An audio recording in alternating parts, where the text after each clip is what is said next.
So really the focus is what is the origin of anaerobic threshold? We're probably all familiar with functional threshold, lactate threshold. Are these terms that you're familiar with?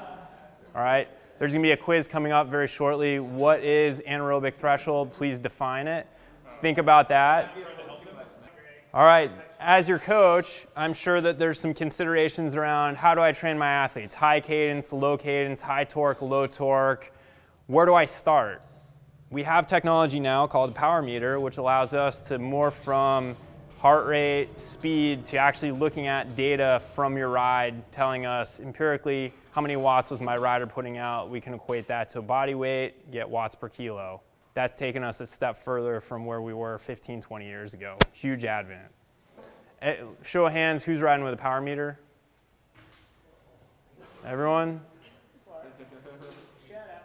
Yeah, I'll let somebody sell you on that later. All right, that cartoon was just talking about, coach, what do I do? I'm training, I want to go 22 instead of 20 miles per hour. The point being, I can't train you unless I know where I'm starting. So using power is a good starting point, or heart rate. Oh, going in the wrong direction. All right, so critical power. A lot of people look at this. What this is a power duration curve. Traditionally, this is how we look at power. We get somebody's FTP, so how many of you have gone out and done a 20-minute power test? With that, we then can extrapolate a lot of information. We're going to start to dispel the notion of FTP and what that really means and start getting into the science and current technology and what it allows us to do. 3 ways in which we generate power: creatine phosphate, glycolysis, and fat oxidation. Why is this important? Well, what you go out and do today for 2 minutes, 4 minutes, 5 minutes, an hour is going to be entirely different from what you can do tomorrow and what you did yesterday. All right? So let's say we went out today and tested everyone in this room, and we all came back and we did 300 watts for an hour. All right? Last year we did 300 watts for an hour. We come back to Matt and say, Coach, I'm the same athlete. I'm really pissed. Your training plan sucks. How many people think we're the same athlete year to year? No. Good answer. All right, because as we can see here, the breakout of where we're generating that power and where we're getting that energy is entirely different. All right? Specificity comes into play. We have cyclocross nationals coming up this week. We have athletes that are training to get a very high glycolytic flux rate, meaning they can go really hard for short periods of time. So their anaerobic power is going to be really high. Their aerobic power is going to be pretty low compared to during stage race season. Does that make sense? So there's 2 different ways we can start to manipulate an athlete: aerobically and aerobically. We're going to talk about what is power, what is energy to allow us to generate power when we push down on the pedal. Everyone familiar with lactate? All right. Lactate is the fuel source that allows me to stand here, allows me to move, it allows me to jump. I'm not going to jump, I might pull a hamstring. The idea being lactate is that fuel source. A lot of us are going to think of, oh, lactate, that's that burny feeling that I have. Lactate is actually what allows us to go out and ride our bikes really hard, all right? So first question I have here is, anyone want to throw out what the definition of anaerobic threshold is? Or let's make it easier. Anaerobic threshold, lactate threshold, or FTP. Let's bucket them all as the same thing. Well, being really naive, one brave person. I would hope that anaerobic threshold means the point at which you are putting out more power than you can maintain aerobically. That's a really good answer. Excellent. And let's continue to define that and say for an hour. All right, let's start there. So what we're looking at here is aerobic versus anaerobic power. We have 2 belts here. So aerobic power is generally derived from energy that's fat in our body, all right? That's the fuel source for aerobic power, all right? Anaerobic power is generally derived from carbohydrates, all right? We're going to go a little bit deeper in this shortly. Important to note here, when they're going at a 1-to-1 ratio, when both belts are operating at a 1-to-1 ratio, that is when we're at our anaerobic threshold, all right? So when we start to create more lactate in the body, then our body can combust for fuel. that's when we're going over our anaerobic threshold. And that's when we get into the idea of I can only sustain this effort for 60 seconds, 20 seconds, 20 minutes, 40 minutes, a duration that's less than an hour. The reason why we define it as 1 hour, typically after an hour, we're going to run out of available glycogen stores in our body, and we're going to have to replenish that. So theoretically, if you're taking in the right substrate, in this case, carbohydrates, you're going to be able to go for more than an hour.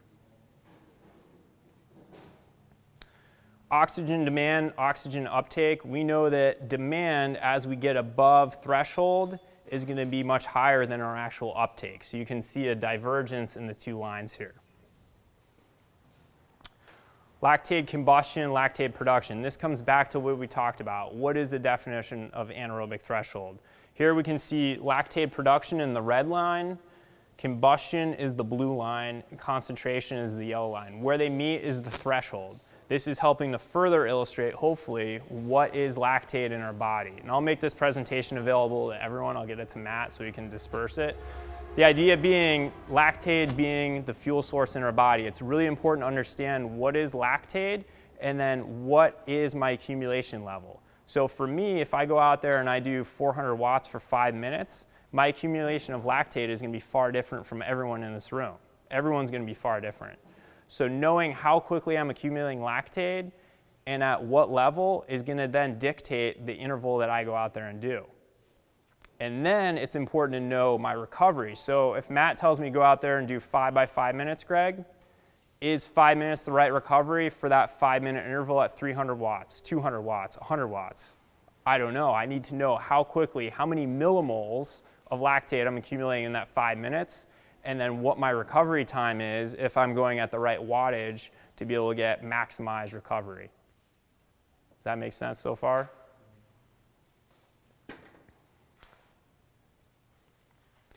Here we're going to get into VLA max. VLA max is probably a new term for everyone in this room. Am I correct? Anyone familiar with that? Don't be shy. Okay. So what is VLA max? We're familiar with VO2 max. VO2 max is a measure of our aerobic capabilities. VLA max is a measure of our anaerobic capability. All right? Glycolytic flux rate is the geeky, nerdy term for it. So what it means is somebody that's very aerobic is going to be a really good stage racer. They're going to be really good at going out and doing a 60-minute effort. Somebody that has a very high VLA max, very anaerobic, is that person that's winning a criterium, that person that has really high, let's call it 1,500 watt sprint. You probably all know somebody that can go out there and win every town line sprint, somebody that's winning every crit, somebody that's always out there at the front anytime there's a time to wind it up in a fun group ride scenario, all right? So why does this matter? Well, here we have an 80-kilogram athlete. The VLA max is 0.7. We're going to drill down on that in a second, but just remember 0.7. VO2 max for this athlete is 60 in scenario right here and 68 in scenario 2, let's call it. We can see the difference in this athlete's anaerobic threshold, 290 versus 340. So we can see 50 watts of difference with that 8 milliliters difference in VO2 max. So if I go to Matt and I say, hey coach, I want to train my VO2 max from 60 to 68, 70 to 75, or I want to raise my threshold power from 300 to 325, that's really tough for a coach to do. It's really hard for them to interpret that in any way. And I think Matt would attest to that, right? That's a challenge for you as a coach to be able to say, all right, how do I train that to a higher level? Yeah, percentage increase, specific, yeah. Yeah. I can presumably get you better. Yeah, and not to single you out. As a coach in general, that's a tough piece of data to really parse. So now we look at that same athlete, 80-kilogram athlete, 60 VO2, 0.4 versus 0.7 VLA max. So what we've identified is this athlete now has a lower VLA max, meaning we've trained them to be more aerobic. In this scenario, at a higher VLA max right here, they're still at 290 watts as their threshold. What's interesting though is now at 0.4 VLA max, they're up to about 330. So again, we come back to what is the idea of VLA max? It's measuring the inverse of VO2 max. So instead of looking at our aerobic capabilities, it's looking at our anaerobic capacity, anaerobic capability. Okay, so how does that help me train smarter? Well, if I go to a coach or if I can test an athlete and start to understand their VLA max, that's very, very trainable for me as the coach, okay? That's something that now I can take as actionable data and start to write a training prescription for that athlete. Or you as the athlete can start to understand more about yourself, more about your physiology. Because let's face it, everyone wants to have a really high VO2 max, but that's not something that we're all capable of. What we're all capable of doing is training our VLA max in one direction or the other. So 20% of the difference between me and Chris Froome is our VO2 max, 75% is our VLA max. The cool thing is that's really trainable.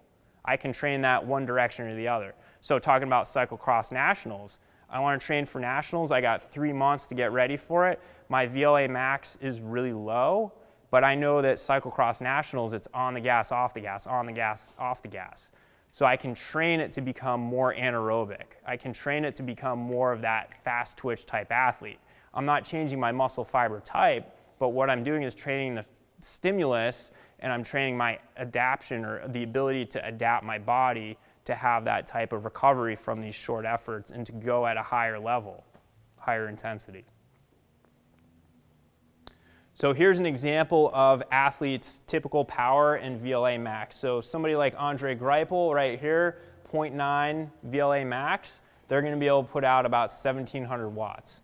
Somebody like myself, very low, 0.3, put out 1,000 watts if all things are relative. Call it 75 kilogram athlete. Does the weight have to, you keep mentioning the weight along with the VLA, is there a correlation between those? There's no correlation. It's just helpful for a lot of people if we get geeky, really into the weeds here. There's going to be weight, height. We're going to want to benchmark fiber type in that athlete. So that's why we have that called out here. Here's another example of lactate accumulation. So what's interesting here is the green line. When we talk about lactate accumulation, there's also recovery. So if we go out there and I said, all right, everyone in this room, we're all going together. We're going to go as fast as we can up a climb for a minute, 2 minutes, 5 minutes. It doesn't matter. I said, what's going to be the best way to recover? Is it A, sit on the ground and wait 5 minutes and that's our recovery? Or B, spin it out for 5 minutes? What do you guys think? Spin it out, right? Excellent. Otherwise, our legs are just going to be bricks. Well, there's an ideal rate or ideal wattage in this case in which we're going to want to go spin it out. In fact, you can see the difference here. If I'm spinning at 200, let's call it just under 300 watts, my recovery is going to be about 2 times slower than if I'm at the peak here of, call it, 210 watts.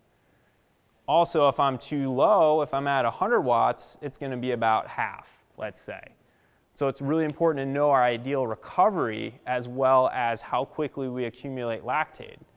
I'll use myself and Matt. We're 2 different athletes. We're going to accumulate lactate also at a very different rate. So knowing how quickly I'm accumulating it is going to then dictate how long I can go at a certain wattage and then what the recovery is. And also, what am I trying to do? Am I trying to go out and race the early bird crit? Am I trying to get ready for Chico stage race? Am I trying to get ready for Leadville? Or is there something else? Am I just trying to be good all season? Do I just want to go out and mix it up with my friends Saturday ride? What's important to me? So here we can see there's different ways we can start training this athlete. So FTP, 20 minute, that sucks. None of us want to sit on a trainer a day like today, do 3 by 20 minutes at, let's say, 270 watts. That stinks, right? So there's different ways we can get a similar training stimulus. Now we know that instead of sending this athlete out, 325 watt FTP power, let's call it, we can have them go out and do 1-to-1 over-unders, and they're going to be at, let's call it, 360 and 210 watts. 1 minute on, 1 minute off. 2 minutes on, 2 minutes off. And we're going to get the same effect because the way in which they're accumulating lactate is going to get that same training adaptation in a much different way. We can also do 2-to-1, 3-to-1, 4-to-1, and you can see this lactate curve. And again, it's going to vary from athlete to athlete. Does that make sense? They all have the same relative recovery rate, 210 or whatever. Is that what that chart's telling me? That the work rate may be 360 or 380, but the recovery rate is a number less than. It's going to be less, but this recovery, this lack of pyruvate, the recovery is actually going to change depending on the athlete and change depending on the training stimulus that athlete has gone through. So somebody like Chris Froome, instead of being here at 325, Chris is going to be at 450, 460. His recovery is conversely going to be moved over, so his recovery is probably going to be somewhere, let's call it 300, 325, where his maximum lactate clearance is. But across that 1-to-1, 2-to-1, 4-to-1 ratio, recovery intensity is the same. Yep. Yep. Here we have another example looking at two athletes, and I'll use myself as the rider that has a very low VLA max, and we'll use a sprinter as the athlete that has a high VLA max. Very similar in terms of weight, we'll call them similar enough in terms of VO2 max. Starting point is the most important thing here. They both have the same threshold power. So how many people in this room have similar threshold powers if you look at watts per kilogram? Say it's 4 watts per kilo. Okay, two of you, very similar, right? If I send you out and say, go out and do 2x10, 3x5, 5x5, I doubt you're probably going to be able to perform the same level of effort on each one of those. Okay, and the reason is this: we have very different things happening as we get above threshold. So understanding that, all right, maybe you're a sprinter, maybe you're more of a stage racer, or vice versa, or maybe you're very similar. What's happening is one of you, if I say go out and do 5x5 minutes, one of you gets through the first one, no problem. The other one's probably fallen off his bike on the side of the road because it's not hard enough or it's too hard, whatever the scenario is. And now we can start to see why is that happening. Well, for the athlete that has a very low VLA max, their ability to accumulate lactate and be able to handle that is very low relative to the sprinter that can accumulate lactate and be okay with that. All right? And that's something that you can also train, but it's really critical to understand that about yourself and from a coaching perspective to be able to say, this is the best training prescription for you based on your unique physiology. We can also start to track performance over time. So this is actually Andre Greipel. If you look at him going into the Tour de France and what happens to him in terms of aerobic capacity, VLA max, and anaerobic threshold.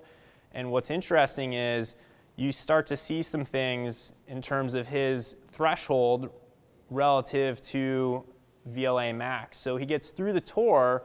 After the Tour, anaerobic threshold has pretty much stayed the same.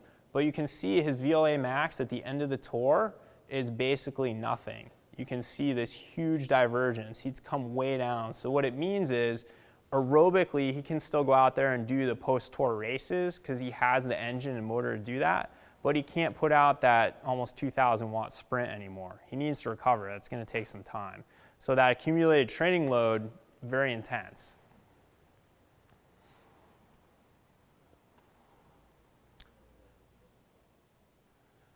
So that, I've packed a lot into talking about the ways in which we can start to measure what's happening in our bodies, VO2 max being the aerobic piece, VLA max being the anaerobic piece, and then the lactate accumulation being very important to understand our unique capabilities and also how to give us better training, potentially better training, and how to wrap that around what my goals are, or potentially identify what are my strengths and weaknesses. I may think that I'm a really good sprinter, but maybe it comes out that I'm better at stage racing or I'm better at a long distance event. Does that change what I'm going to go for in terms of my goals for this season? Probably not, but it may change the way in which I approach training or even nutrition. I'm going to hit on here in a second. But I just want to ask, is there any questions talking about the anaerobic threshold side of things and the way in which some of this information may be applicable to you individually? What are the units on the like 0.4, 0.7? Is it milliliters per deciliter, or is it? That would be, yeah, it's the same way that we measure VO2 max, so milliliters. Yeah. And what's it's measuring, is it LA is lactic acid? Lactic acid, yep. And pyruvate consumes lactic acid. Yeah, so pyruvate would be the precursor, and 96% of lactate is pyruvate. So most people would just refer to it as lactate. So we say lactate accumulation on one side, and then the green line, instead of saying pyruvate, we say this is your ability to clear lactate, to simplify it, because for most people, pyruvate is something that they just, in cycling speak, we don't get into it. So what's the most direct way of measuring your VLA then, or getting an initial metric? Well, so the history of VLA max is starting about 20 years ago. There was initially a test for it, and this started in Germany. And the origin of VO2 max has gone back 60, 70 years. And so we knew that you could test somebody's aerobic capabilities, but not their anaerobic capabilities. So you had half the picture. And scientists started thinking, all right, how do we measure the other piece, the missing link? And about 20 years ago, a test was developed to allow for that. And it was really challenging. Most labs didn't have the equipment. If they did, it wasn't calibrated efficiently. And to be able to do this type of testing that we've talked about here, traditionally would require going in using lactate testing to be able to get our fat max tests, so how well we're combusting in our body and utilizing fat as a fuel substrate relative to glycogen or carbohydrate. And then we'd have to go back and do a full-on, let's go 100% and do a max intensity test. And then the third test would be doing gas exchange to potentially get the full picture. All right, so that's costly, takes a lot of time, and you have to have an athlete that goes in and does this in the right setting. So they've properly fasted themselves to do a fat max test, they properly prepare themselves to go in and do a max test, and you have calibrated equipment in the lab. As you can imagine, those are a lot of things that you got to check the box and say correct, along down the line. All right, so now more recently, there's been tests that have been derived to allow us to do this remotely. So everything that we've talked about here can be accomplished remotely using a power meter, having you on your bike that you're familiar with either do it on a trainer or on a climb nearby, let's say Old La Honda. What you'd go out and do is a 15-second effort, a 4-minute effort, and a 20-minute effort. And the way that works is 15 seconds, as we talked about, that's short. So I think you know where I'm going. That gives us a really good idea of our anaerobic capacity, all right? 4 minutes is the standard metric for a VO2 max. So that gives us a pretty good idea of VO2 max. And then the 20-minute, as we've talked about, FTP, anaerobic threshold, lactate threshold. So from there, we start to Pac-Man style from either side, come in, and now all of a sudden we get a complete picture of an athlete. VO2 max, VLA max, anaerobic threshold, nutritional needs. So what does this athlete actually need, fat versus carbohydrate at each intensity, or specifically at a wattage, as well as how efficient that athlete is at recovering from a given interval or intensity. All right, so that's become pretty, I don't want to say simple, but that's a recent advent or advance in the technology in the last year or two, and something that until recently was only being used by professionals. So Tony Martin, Team Bora, Peter Sagan, those are all athletes that we've been working with, as well as in the triathlon world, Jan Frodeno, national federations, Olympic committees. So now this is being expanded to coaches like Matt and others that want to be able to utilize this to be able to do remote testing or field testing, but have better data collection to then be able to help their athletes improve performance.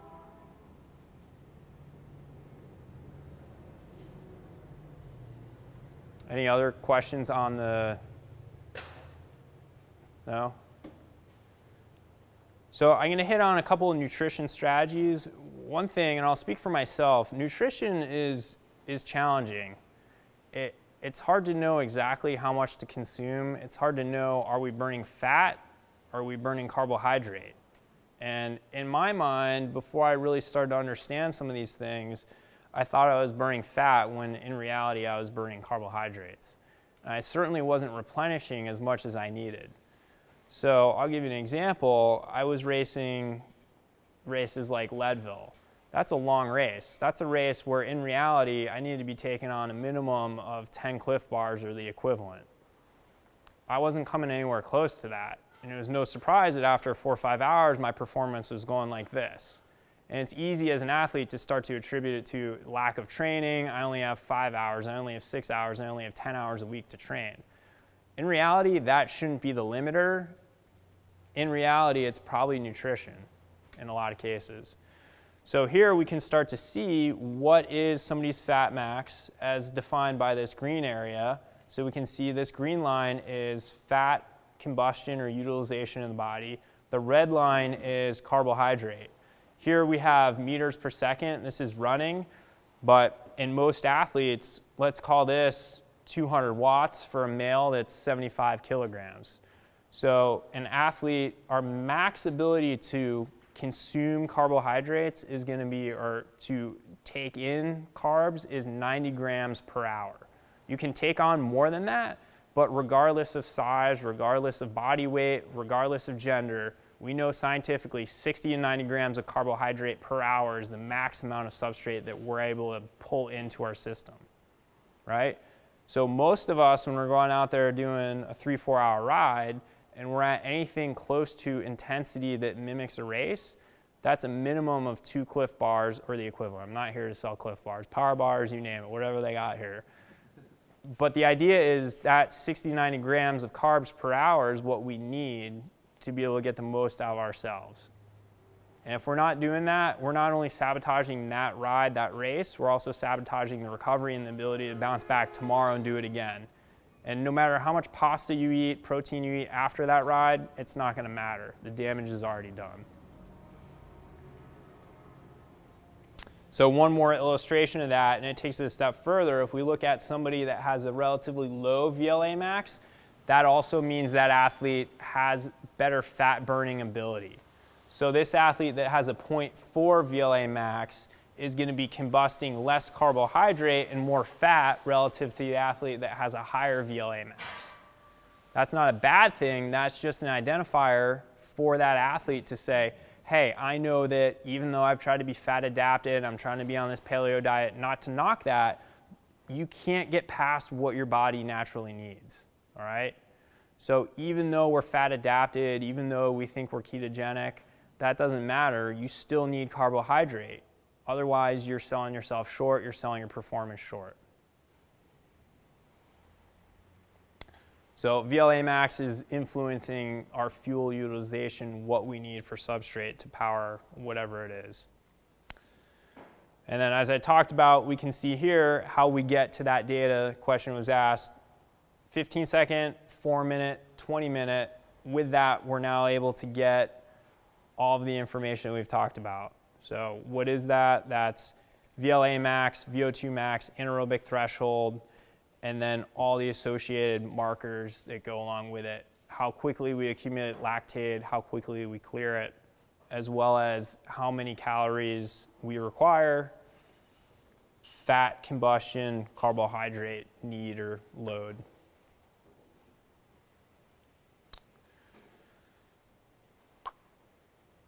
We could get into some efficiency, cost of locomotion for running. I think I can leave it there. There's one other thing I want to point out. As we're in a season now where there's a lot of people that are sick, a lot of people are using vitamin C and antioxidants for supplementation or to stay healthy, or strawberries, blueberries, they taste really good. 2 points. One is vitamin C taken acutely at the onset of feeling sick, really good. Chronically being used or dosed, not good. What it actually does is suppress your immune system, so it makes you more likely to get sick. All right? And that's coming from the data, that comes from science that's been out there for a while. I don't want anyone to feel silly if they're doing that. I've done it myself. Number 2 is taking any sort of antioxidant in the 2 to 3 hour window before, during, and after your ride. So think about vitamin C, think about that scratch. I think they have scratch over there. I don't want to knock scratch, but just look at the amount of vitamin C in one serving. How many servings of scratch are you consuming on your 3-4 hour ride?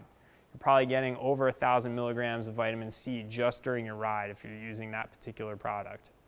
I don't want to knock it, but that's a lot. That's also inhibiting adaptations from the training. There's some good science to show that antioxidants and training don't go together. It actually inhibits the training adaptation. Is that all antioxidants? Like, because you're singling out vitamin C, but are there? Yeah, that's all antioxidant. That's just an easy example. Right, because isn't there like coffee? You drink a lot of coffee. It's going to depend on so coffee is not going to be as much relative to some of the other products that we're talking about. Just be mindful of it. I'm not telling you to run from antioxidants. They're a good thing. There's good science and data to support it. But just be mindful of when you're consuming it around your training and recovery. And it's not a recovery ride. We're talking about higher intensity. We're talking about a training session. We're going out there and there's an actual goal with it, a purpose with it. There should be with your recovery as well. But So how does it detriment your training? How is it a detriment to your training? the vitamin C, Yeah. it's just it doesn't allow for the proper adaptations that your body has gone through. So because of the way it is being digested in your body, it's actually preventing some of the training adaptations. I'll send over some papers that get into the actual the science and what's happening in the body to prevent some of these things from happening. In terms of like if we talk about weightlifters, ATP production, and there's now some debate about the ability to increase muscle size versus increase number of muscle cells, what it's done there. So I'll get that to Matt and he can then send it out to you guys. A question about preloading carbohydrates or having the glycogen stores. Is there literature or research to help with that? Yep, I can send along some of that as well. Yeah. On nutrition, so is it really possible to keep up with your carbohydrate usage? I mean, that's 60 to 90 grams per hour. That's a lot in the body. You really consume that much? That's the max the body can consume is 60 to 90. For myself, if I'm going out there and I'm doing a race, let's call it a 4-hour race, my body is combusting more than that. The max that I'm able to bring back in is going to be 60 to 90. Now I can supplement that with up to 30 grams of fructose on top of that. That's a way to hack the system, but that doesn't necessarily go down so well. Some people have some GI issues, so you got to test that out and know. And you also need to know, what is my baseline? Am I 60 or 90 grams? Some people argue, hey, I can eat a burrito every hour. I'm fine with that. That's fine, but you have a lot of wasted space, if you will, or you're filling a void that you don't need to. So you can do that in races because like 60 grams is like 1.5 Clif Bars, right? 60 grams per hour. So I just can't get anywhere near that now. Yeah, just be mindful, and that's something that you can practice as well. And it's not easy. Maybe Clif Bar, maybe it's a goo, maybe it's something else. Now there's considerations around how does your body actually process that? Do I need additional fluids? Believe it or not, there's some people that would contend the Clif Bar from a digestive standpoint and liquids is less intense. It requires less liquid than that goo. Stacy Sims, the founder of Osmo, who no longer is associated with them, has written about that. You can look her up, and I think there's some blogs that you can find where she's written about that. Dates are really good. Seriously, yeah. Dates are good. Yeah. I pop rock with a bunch of dates. Yeah, whatever, and Matt can speak to this, but whatever works for you personally. I mean, some people, if you are going on a training ride and you know that you're going to be in your fat max zone and you are combusting fat, you could take something along the lines of a handful of nuts and maybe more trail mix, and that's going to work for you. But just know yourself and know what your goal is and where you're going to be training that particular day.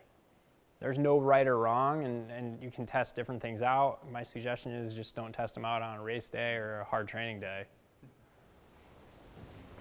So the goal of VLA training, for lack of a better word, is to find a ratio where the convergence back to lactate is highest, right at the top of the curve.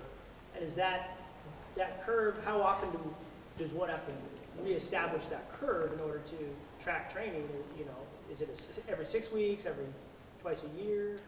So it's going to be similar to using traditional FTP methods. So if you're probably having an athlete now, not you in particular, but most coaches would have an athlete test every probably 2 to 4 months, depending upon what the goals are, where they are in their season. And traditionally that's the FTP test, 20 minutes, find a hill or get on your TT bike, whatever it might be, sit on a trainer. So similar idea with this, you're going to want to test at a quarterly interval, let's call it, to make it simple, to see where an athlete is going and how they've progressed, but also to be able to redefine specific zones. Because keep in mind, if you have an athlete that has progressed from 350 watts for 5 minutes is their sweet spot and 5-minute recovery at 200 watts, maybe they're now at 365, or 200 watts, 220 now, or 205, 210. Those zones become very specific, and it's really important if you are using power to understand that so you get the most out of yourself and you're in the right zone, which is why when you break it down, there's upwards of 7 or 8 zones, especially the higher your actual threshold power gets. Yeah, but Why to the test instead of live data? When you train and have a lot of live data, and especially with the 15 seconds, I think the 15 seconds you will fresh by the test. No? So Can you do it before the 15 seconds? Can you do the test? The 15 seconds is relatively fresh. Yeah, the way it works is, I'll describe the protocol. So if you were to go out, you would try to do 15 to 20 minute warm up. Then that athlete would go and do the 15-second test. That test is going to be seated so as not to include upper body. So if you include your upper body, you're probably going to average about 200 watts more or higher for that sprint. So you want to minimize upper body contribution to the sprint. And then from there, you're going to take about 5 to 10 minutes to recover. Then you're going to go into the 4-minute test. The 4-minute and the 15-second test don't really have a lot of overlap. The 4-minute test is going to be overpaced, meaning you're going to go out harder than you're going to finish. The idea behind that is to further get data points so as to minimize anaerobic contribution, because I want to know from you, what is your true 4-minute capability? You can cheat that a little bit by going out and averaging the same power. I want you to go full gas so that I can see the difference between where you start and where you plateau and what your average power is. So it's likely that you might go out at 500 watts, you plateau at, let's say, 350, 330, and your average power for that 4 minutes was 375.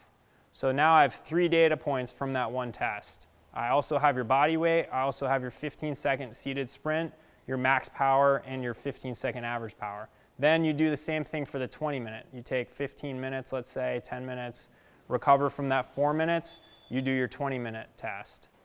Same thing, now I have 3 data points from that. So I have a lot of data now to pull in and compare and contrast to what's going on with all the other data points that we have. Not like the traditionalized bike, the most constant as possible. Don't want it to be constant, no. It needs to be overpaid, and that gives better data, but it also, for the athlete, it keeps them engaged in a different way. It's tough to go out and do a steady state 4-minute or 20-minute, and for most athletes, they don't know. Most athletes, they're sabotaging themselves because they have in their mind a specific number versus just going out there and letting it all go. Are you still pacing for the 4 minutes? Like you're pacing for a 4-minute effort, but You can't help but do it. I can blow it in 30 seconds and, stop for 3 minutes. But you could, but there's a governor in our mind that is gonna preempt you and allow you to pace for 4, even though we're saying go out full gas. And this has been well tested. We've gone so far as to do muscle biopsies to compare this data that we would get in the lab. It's been validated now. Stanford University has standardized on this because they've said this is better than anything else that's out there. I don't want to make it sound too much like a sales pitch, but Team Bora, Team Lotto, Stanford University, along with a number of others, have all independently tested. And the origins of this testing come out of universities and at a higher level organizations, professional organizations that are using this for their athletes, whether it be Olympic or cycling teams. Any averages for people? Like if I go and do this and stay focused on it, you know, am I 3% more better, 5%? I mean, is there a standard rise or drop or whatever, however you measure it? It's hard to give a standard because believe it or not, sometimes you're trying to actually reduce aerobic capacity to increase anaerobic capacity, so it depends on what you're trying to measure. It makes things much more predictable, and it makes things much easier for the coach to then be able to prescribe the program. And also, what we can start to do is predict what an outcome might be. So you run the test, I run the test, I'm your coach, you come back and we go through the data, and I say, all right, Matt, here you are today. Let's look at you if you're 5 kilos less or 5 pounds less, 2.2 kilos less, whatever it might be, and run it and see how that looks. Let's also look at what the difference would be if we start training you to increase your VLA max to get ready for cyclocross season. How does that impact all of your other performances? So we can use it predictively. Or I'm going to be racing Mount Hamilton. I want to be able to get to that top of that climb as fast as possible, or Mount Diablo hill climb. How quickly can I do that?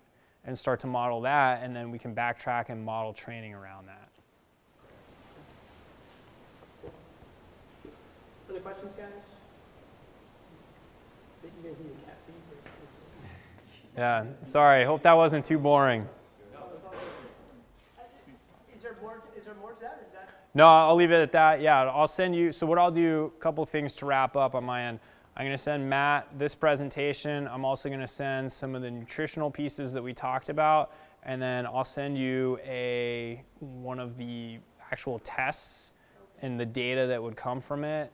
And if that's something that you feel would be beneficial, you can send that as well. If you guys are interested, I'll forward you anything you want. All right. Cool. And then if there's any other individual questions for me, certainly just send them my email. Yeah.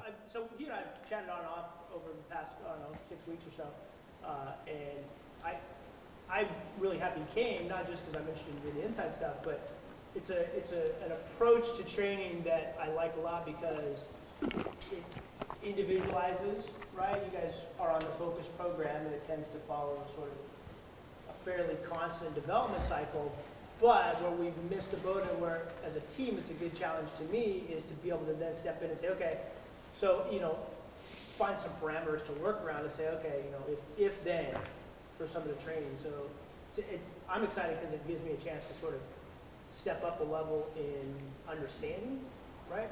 I have a degree in physiology, but everything changes and you kind of forget. And the reinforcement of old habits, I try hard not to fall in old habits, but so it's nice to have a different look at the metrics. There's a lot of stuff out there from, you know, WKO does FRC and stuff like that for looking at functional reserve capacity, but this is the first one that I've had that looks at whole athlete and kind of plugs in. I'm curious on the recovery component, right? Because most times they're going to couch you to recover, you know, 50% threshold or something like that as recovery, and maybe that's wrong for you. I don't know, because I've still got a lot more to learn before I can be definitive, but to me it's compelling enough that I really want to become Oculus, and I'm also interested in doing the product for my athletes that are interested. So as I get more information, I'll definitely pass it on. The science stuff I like, and there's way too many brains in this group, so I'm sure they'll eat it up. Yeah, I hope so. Yeah, I tried to keep this from being too much of a sales pitch on the software and keep it more educational on what's happening, how do we train smarter, more efficiently. Hopefully I accomplished that, at least to a limited extent, and certainly follow up with me if there's any questions, and I'm happy to address them. Exactly, the recovery, the peak of the recovery. So you can see it all from this one test, also where your recovery is peaking. Yep. Sounds a challenge. There's some good math. Yeah, and I'll be honest with you, it sounds too good to be true, and until you actually see it, that notion is intact. And we work with professional athletes and coaches domestically, internationally, and until they actually see it, it's really hard to break down that barrier. And that's why I'm going to present Matt some of the additional information. You can see the test result and all the data that goes along with that. And I think at that point you'll say, all right, now it's coming a little bit more full circle. Yeah, so we've had a lot of conversations around the science stuff, and I really get it, but he'll probably reinforce it. I've been sort of a hard nut to crack, so. We'll go this way. Sorry, Brian. Get on here. Okay. I don't jump into, as you know, these things too lightly. So as we learn more, we'll obviously share it and apply it to you guys as best we can. Thank you very much. Yeah, It no problem. means a Thank lot you. that came out. Yeah, That was really absolutely. Happy to make it. cool. And we got to, even though we have some stragglers, we got a good turnout. Yeah, thank you. Thank you. Yeah, I'll trade you this. But